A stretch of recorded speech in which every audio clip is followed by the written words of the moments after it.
Sadaqallahul azim. Sadaqar rasul karim wa nahnu dzalika minasy-syahidin walhamdulillahi rabbil alamin. Para tuan guru, para jemaah yang dimuliakan Allah, kita bersyukur kepada Allah, terutama adalah nikmat kemauan kita untuk sekali lagi mengaplikasikan ilmu yang kita miliki atau apa yang kita ketahui. Di antaranya adalah kita ketika ada panggilan azan, kata Rasul, kalau tidak ada uzur syar'i maka tak ada sholat baginya. Alhamdulillah kita sudah memenuhi itu, dan itu adalah rahmat karunia Allah yang luar biasa yang tidak dimiliki oleh saudara-saudara kita, kawan kita yang lain. Mudah-mudahan Allah akan senantiasa menjaga istiqomah kita untuk mendekatkan diri kepada Allah Subhanahu wa taala. Salawat dan salam kita sampaikan kepada junjungan Nabi besar Muhammad sallallahu alaihi wasallam. Semoga kita menjadi orang pengikut yang istiqomah kepada sunnah Rasul sehingga selamat dunia dan akhirat. Jemaah zuhur yang dimuliakan Allah, pada kajian yang sederhana ini kita bicara yang ringan saja. Kalau yang berat-berat disampaikan besar payah dan ada pencernanya kita. Tapi ada hal-hal yang sepele barangkali kita lalai tentang itu. Jadi pada kesempatan ini kami ingin mengingatkan ada 4 nasihat daripada Imam Tokoh, terutama berkaitan dengan rezeki. Rezekinya juga lebih fokus barangkali kepada materi.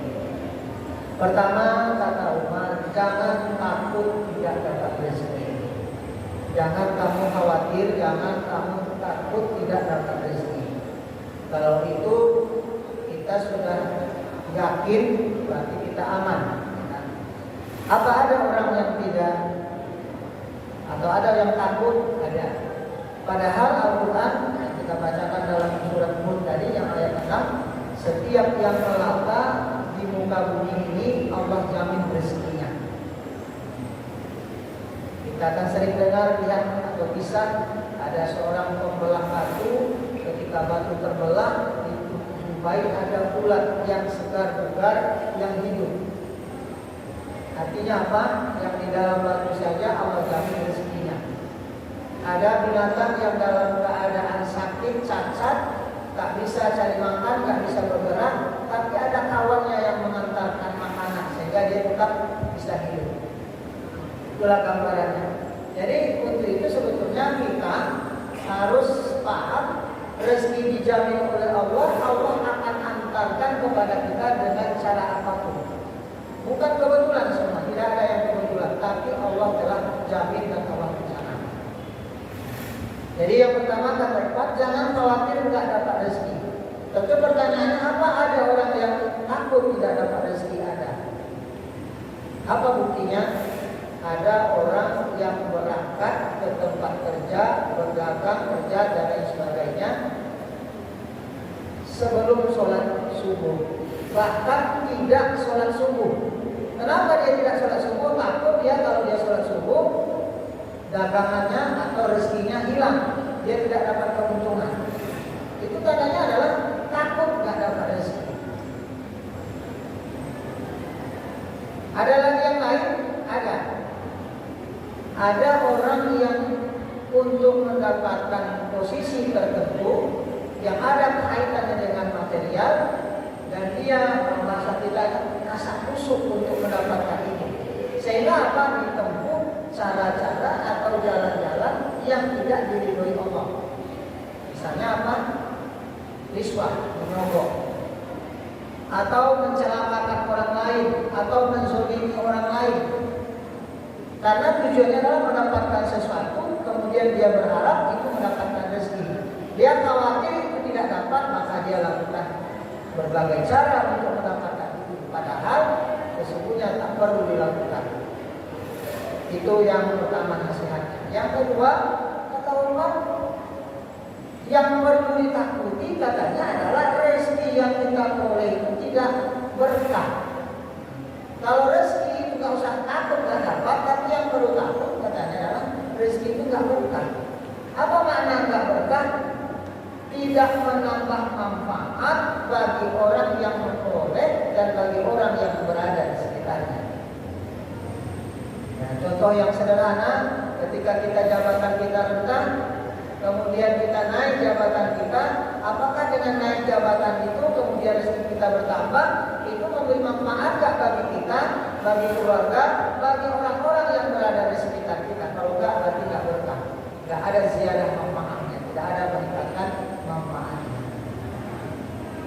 Jemaah zuhur yang dimuliakan Allah. Jadi ada lagi tandanya enggak berkah. Yang dapat rezeki itu kadang-kadang habis hanya untuk kepentingan-kepentingan yang barangkali tidak begitu bermanfaat. Di antaranya barangkali dapat tapi harus untuk berobat. Karena mungkin tadi diperoleh dengan cara yang tidak baik, diperoleh dengan cara yang tidak halal, akhirnya tidak membawa berkah. Banyak uang tapi habis hanya untuk para dokter, untuk rumah sakit, untuk tukang rusuk dan lain sebagainya. Menandakan rezekinya tidak berkah. Jemaah yang dimuliakan Allah, jadi berkah-berkahan itu adalah bagaimana apa yang kita peroleh itu adalah memberikan manfaat, terutama bagi diri kita, orang atau keluarga kita yang dekat, atau jiran tetangga kita yang dekat, bahkan mungkin kawan-kawan kita yang dekat. Ketika kita dapat rezeki, mereka pastinya kecipratan lah, minimal ya sekecil apapun mereka dapat. Jadi namanya keberkahan. Yang nasihat yang ketiga, kata Allah, yang perlu takuti di antaranya adalah takutlah kamu kalau rezeki itu tidak kamu syukuri atau tidak bersyukur terhadap rezeki yang kamu peroleh. Apa tandanya tidak bersyukur? Tidak puas dengan apa yang kita dapat. Salah satu di antaranya seperti yang lalu sudah kita kisahkan pada pengajian kita yang lalu, teman yang lalu sampaikan, ada orang yang sudah dapat 99 juta, tapi karena kurang 1 juta, dia tidak terima kurang yang 1 juta itu. Dia tetap cari yang 1 juta itu, menyebabkan kemana perginya. Padahal dia sesungguhnya sudah dapat lebih besar daripada itu. Itu salah satu tandanya orang yang tidak bersyukur. Dia tidak pernah merasa cukup dengan apa yang peroleh. Bahkan yang ada adalah dia melihat yang ada pada kawannya. Masa dia kerja sama, dia dapatnya lebih daripada saya. Akhirnya yang diukur adalah orang lain, bukan yang dilihat ada pada dirinya sendiri. Jemaah yang dimuliakan Allah Subhanahu wa taala. Jadi khawatir kita, harus kita takut kalau kita tidak mensyukuri nikmat yang Allah berikan kepada kita, terutama rezeki yang diberikan Allah kepada kita. Itu nasihat yang ketiga. Yang terakhir,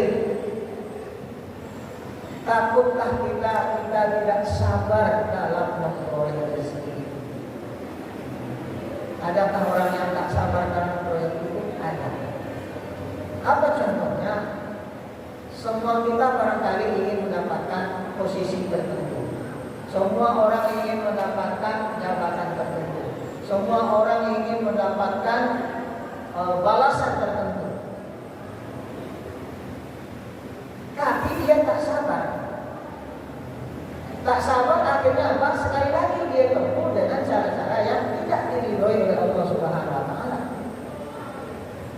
Orang yang korupsi itu bukan karena dia kurang, tapi karena dia tak sabar saja.